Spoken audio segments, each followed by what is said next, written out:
Ms. Schultz, thank you for being here. If you would, introduce your associate and then answer the one question I have for you is, can you live within the mayor's proposed budget, operate within the proposed budget? Yes, sir, we can. All right.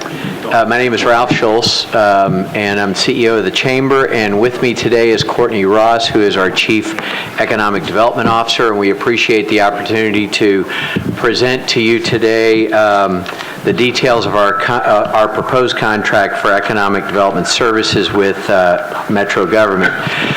Nashville's a red-hot place right now and has become a model for economic development across the country and really around the world. That did not happen by accident. That happened because of intentional plans, and it happened very much because of collaboration between public and private sources that share the same goals and the same values.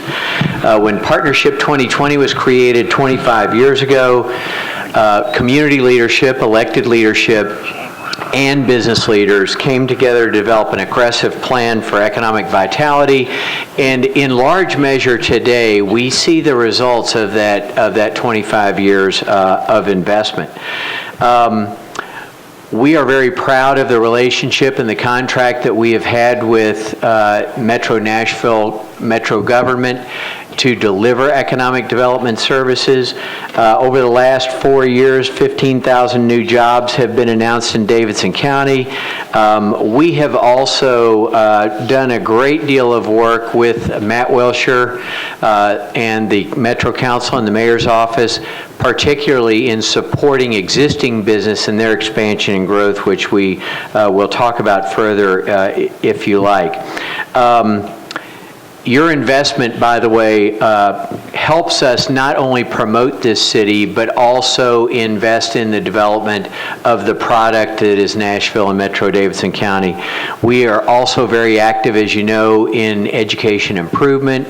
We're also active in post-secondary institutions here within Davidson County. As you will see, we're expanding our engagement in the small business arena, and I would like to thank all of you that have visited with us and seen this presentation already individually, but we're going to refresh your memory with it very quickly. And here's Courtney. This will be the last time you hear from me unless you ask a question. So that should be some discouragement on questions. Here you go, Courtney. Thank you. Can you hear me okay? On your desk, you should have this presentation, which may look familiar to you. As Ralph said, thank you for taking the time with us over the last month to talk about this. So I'll go through it fairly quickly and happy to answer any questions that you have. As Ralph said, there's no doubt that Davidson County has been red hot and has been very successful thanks to all the work that not only we've done at the Chamber, but also Matt Wilshire and Chris Parham and all of you who have worked really closely on some of these economic development projects. If you'll see on the timeline, we've had, these are the announcements in Davidson County since July 1 of 2014 to current. There have been 54 companies that have announced relocations or expansion in Davidson County. There have been a total of 105 in the region, so half of the projects that have landed in the Nashville region since July 1 have located in Davidson County, and that has been 4,970 jobs. On the next page, there is a little bit more historical data going back to July 1 of 2009, where there have been 668 projects that have announced, and 40% of those projects have landed in Davidson County. There's no doubt that the strength of the core has been a focus of ours and has been certainly very successful as companies have moved all over the Nashville-Davidson County area. So just quickly about what the contract actually funds, and it really falls into 5 areas. One of these areas is new this year, and that's our small business initiative, which we've talked about individually, and I'll talk a little bit more today. But the contract funds economic development project management, working closely with Matt Wilshire and Chris Parham on project management for all RFIs that come into our office, project research for those projects, not only when those RFIs come in, but also for the site visits that entail right after that. Our existing business program, as Ralph mentioned, is exclusive to Davidson County. We have a proactive as well as a reactive existing business program in Davidson County exclusively. Marketing and outreach activities, so all the promotion about Nashville and Davidson County for prospects and expansion opportunities, and then that small business initiative. And there's a page on each of these. I'll go through them very quickly so we have time for questions. But the project management, so all projects either originate with us or with the state of Tennessee or with Matt Wilshire and his team. We have a 10-person economic development team that answers all of those RFIs in conjunction with our research team and submits those on behalf of Davidson County. We perform all real estate search, property search, and all things that go with the site visits of these companies that come to look at Davidson County for relocation or expansion. The research, there have been 127 RFIs that have come through our office this year.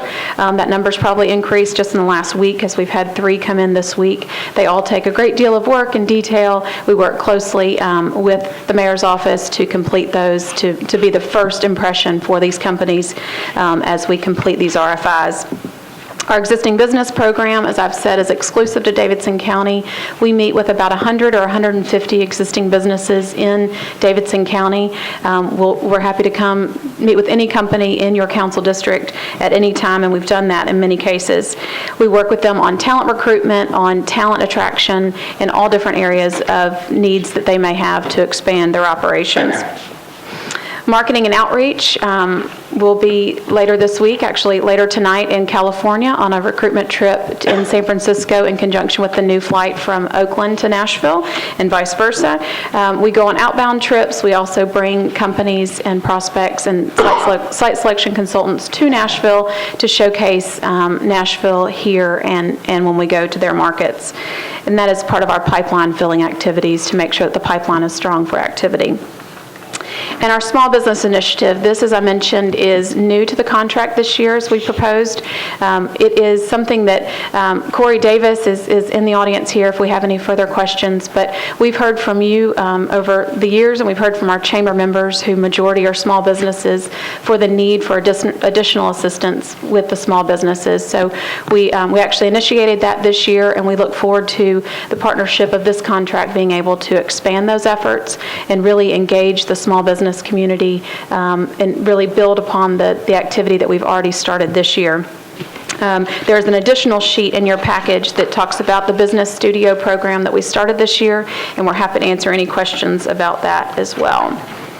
And with that, one last slide. So we'll talk about the funding. So the graph at the very end is a historical look at the funding of this contract, as well as our private investment in Partnership 2000 and now Partnership 2020. As you can see, in 2015, the small bar is the proposed Metro contract for these services, and the $3.775 million is our private investment. So we've been able to, over the years, leverage our public investment for private dollar. And that number continues to increase as we start our next funding cycle next year for our new P2020 strategy. We expect this private investment to grow even further. And it's really, as we've talked about with each of you, it's so important that the private investment or the private community sees the public buy-in and vice versa. So it's a true public-private partnership, but we always want that private investment to be a much larger number. Questions? Thank you. I'll open up the floor for council members. Councilman Anthony Davis. Thank you, Chair. Thank you guys for being here. Really appreciate it. Everything looks good. We really value our investment with you guys. It's been great to see you work with Matt and the mayor's office and just how that collaboration's gone. So again, really appreciate it. Really high value for what our investment is. Just a couple general questions. Are we, first thing I was wondering, are we keeping up with job growth as far as some of the apartment and development growth we have? Where are we at as far as like job growth versus all the building we're doing? And you mean the office space particularly, or the housing? More housing, or both, I guess, really, as far as, just we've had so much construction development. As the chamber sets priorities for what we call product development, which is Nashville community development, We see housing as the third highest priority because there is an increasing cost of living that's tied to the increased cost of housing. So that is education, transit, and housing are the three top priorities. Because obviously, there are about 1,500 people a month moving into this area, most of them young, most of them educated, and their first greatest expense is housing. And so we need that in-migration to keep fueling the job growth, because I think we've said this to you guys before, what used to be the formula of create jobs and it will attract population has now flipped. If you have a qualified workforce, job growth will occur. That's what businesses are attracted to. Housing is one of the key things we need to continue to encourage. Yeah, and just continue to get more affordability, and I guess if supply goes up, we may be still in this can't build them fast enough mode, but if supply goes up, maybe we can get some more affordability that way, and obviously we're working on other ways to potentially do that. The only other thing was related to workforce. Are we still behind on tech jobs, and are we having any other kind of workforce development issues? Employees to fill those jobs. Yes. So as we've talked about in previous years, the Work It campaign is still going, and we're working on revising that Work It campaign going forward in partnership with the Technology Council to really increase that. But to answer your question, yes, there is still a shortage of technology workers. I think the latest number was, Matt, 800 to 850 open tech positions as released from the Technology Council. So it is still a focus of ours to attract that, and not only to attract the talent, but also work with our universities to make sure that we're producing the right talent to fulfill these jobs, but also on the short term, attracting that talent to Nashville. And I would also say that Nashville's not unique to that problem. I know our counterparts in Austin have a much greater vacancy rate, I think in the thousands. So certainly it's a nationwide concern, but we certainly want to tackle it for Nashville. Sure.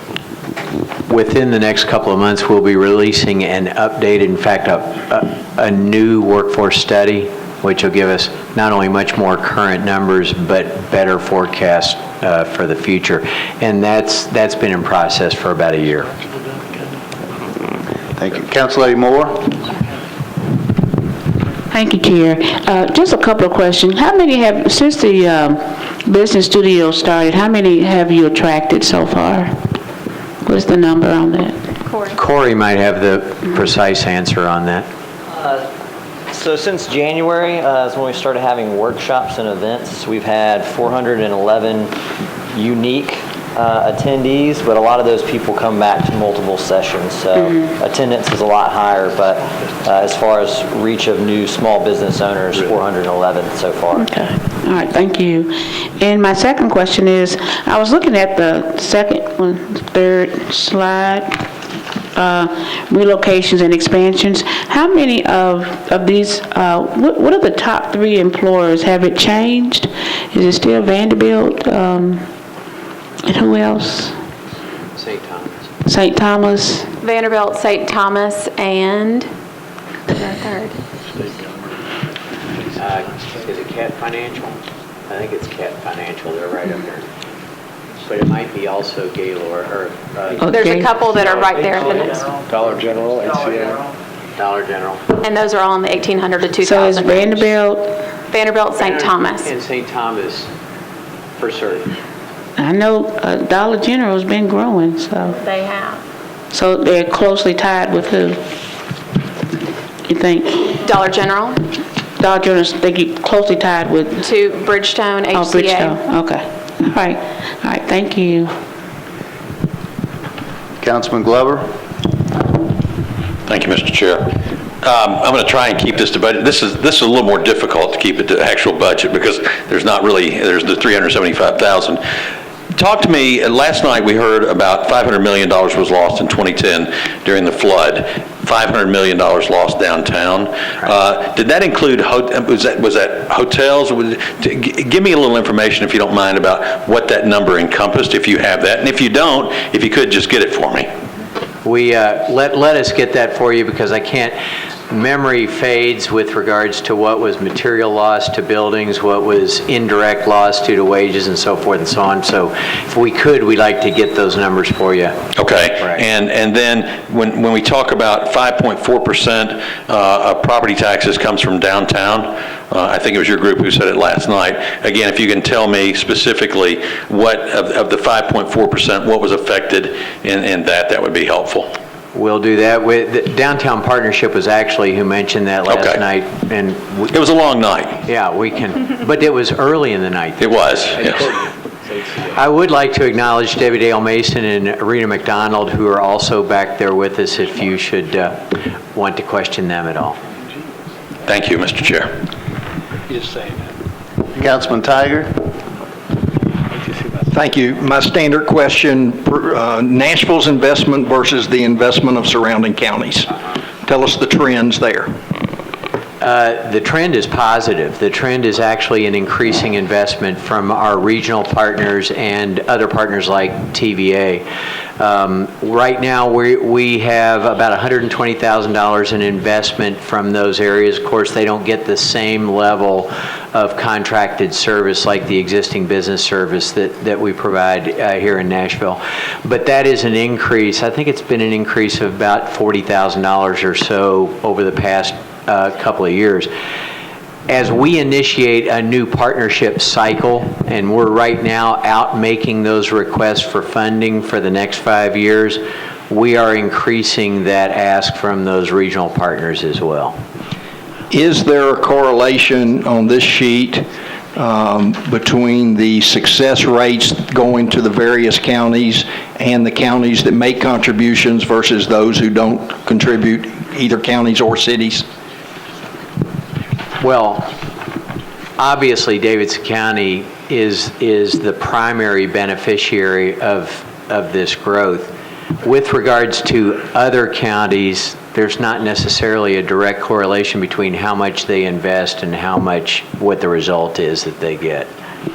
Is that the question? Yeah, that's basically, I mean, I look at Cheatham County that I live close to out in Bellevue has, very little growth, and that may be the way they want to stay, and they may not be in a financial position to contribute, but as a result, they're stagnant in what they get. So, Right. I mean, is this you get what you pay for type of situation?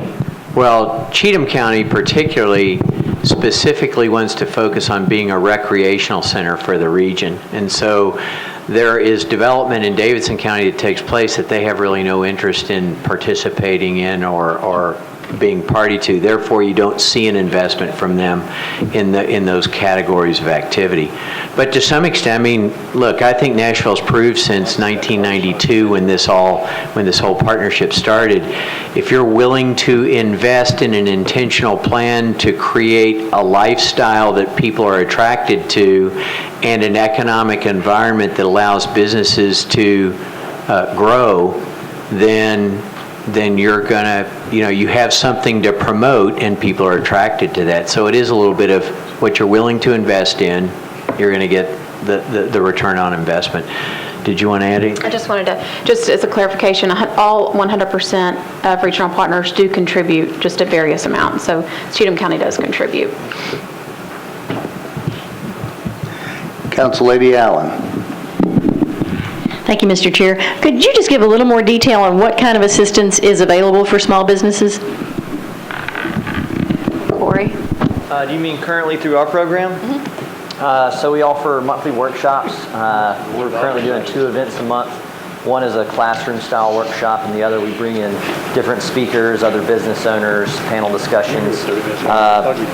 This month we'll actually have 3 workshops, and in July we'll have 6. So we're expanding that, and what we're hoping to do is develop a more thorough curriculum to keep some of these companies in almost like an accelerator-style program, so we can see their progress and track it more thoroughly and almost graduate them to becoming big business, I guess.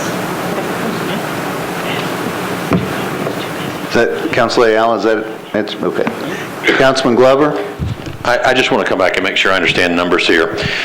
The $375,000 represents 10% of the budget for this particular part or the scope of the work that you guys do. Is that correct? Correct. And in return, so let's assume, let's average it at roughly $300,000 a year for the last 5 or 6 years. So let's take 1.5 to $1.8 million. For that, we've gotten almost 23,526 jobs in Davidson County. Right? And so I guess the way I'm trying to equate it is we're contributing about 10% of the money and we're getting about 32% of the jobs. Right. Am I missing something? No, that's correct. Okay. When comparing to private investment versus public investment. Okay. Well, I mean, for me, I think it's a good investment. If we can spend $375,000, I know Matt does you guys do a lot of work with them, and anytime we've got questions, I just want to make sure that as we're looking through, because I don't think we'll ever be, there'll never be another county surrounding us that's going to step up to the plate like we are, but I do feel like we're getting a good bang for our buck. So, thank you, Mr. Chair. Thank you. Seeing no other members in the queue, Mr. Schultz, thank you very much for being here. Appreciate your presentations. Thank you for your support.